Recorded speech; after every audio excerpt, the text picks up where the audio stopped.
बच्चों, आज मैं तुमसे एक ऐसी बात कहने आया हूँ जो अगर तुम्हारे हृदय में उतर गई तो मैं वचन देता हूँ तुम्हारी जिंदगी बदल जाएगी। हर बच्चा कहता है, महाराज जी मेरा पढ़ाई में मन नहीं लगता। मन तो कभी किसी में नहीं लगता। मन तो चंचल है, बंदर की तरह कूदता है, भटकता है। उसे पकड़ना ही साधना है और वही साधना स्टडी कहलाती है।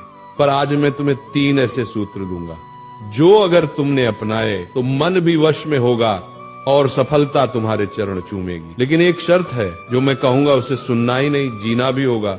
अगर फिर वही पुरानी आदतें रही तो वही हाल रहेगा, ना मन लगेगा ना जीवन आगे बढ़ेगा। पहला सूत्र, कारण खोजो। जब तक तुम्हारे पास पढ़ने का कारण नहीं होगा, तुम्हारा मन पढ़ाई में कैसे लगेगा। अगर मैं तुमसे कहूं कल सुबह 4 बजे उठ जाना, तो तुम उठोगे?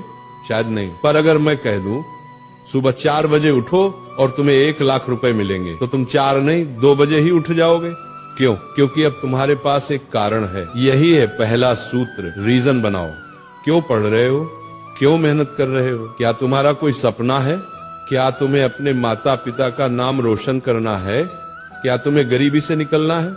जिस दिन तुम्हें अपने आप को पता चल गया, उस दिन से अपने आप रास्ता दिखने लगेगा। फिर न तो आलस रहेगा न मन का बहाना। फिर किताबें भी तुम्हें आकर्षित लगेंगी, क्योंकि अब तुम्हारे भीतर आग जल चुकी होगी। मुझे कुछ बनना है।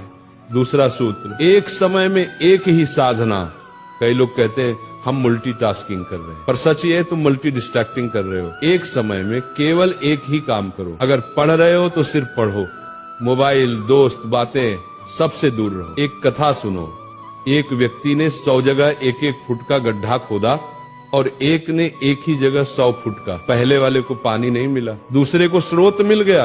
यही पढ़ाई में होता है। तुम रोज थोड़ा थोड़ा कई जगह ध्यान बांटते हो और कहते हो परिणाम नहीं आ रहे। ध्यान बांटने से फल नहीं मिलता, ध्यान केंद्रित करने से वरदान मिलता है। इसीलिए जब पढ़ाई करो तो वही तुम्हारी पूजा हो, वही तुम्हारी साधना हो। पढ़ाई के समय किताबें तुम्हारी माला बने, शब्द तुम्हारे मंत्र बने और एकाग्रता तुम्हारा ध्यान बने। तीसरा सूत्र, डिस्ट्रैक्शन ही पतन का कारण है। आज मनुष्य अपने शत्रु से नहीं, अपने मोबाइल फोन से हार रहा है। कभी विचार करो, मोबाइल तुम्हारे काम के लिए बना है या तुम मोबाइल के गुलाम बन गए हो। स्क्रीन छोटी है पर जाल बहुत बड़ा है। तुम कहते हो थोड़ा रिलैक्स करने चला था और वो थोड़ा 3 घंटे का टाइम पास बन जाता है। फिर तुम कहते हो मेरा मन पढ़ाई में नहीं लगता। मन कैसे लगेगा? जहां ध्यान होगा वहीं ऊर्जा बहेगी।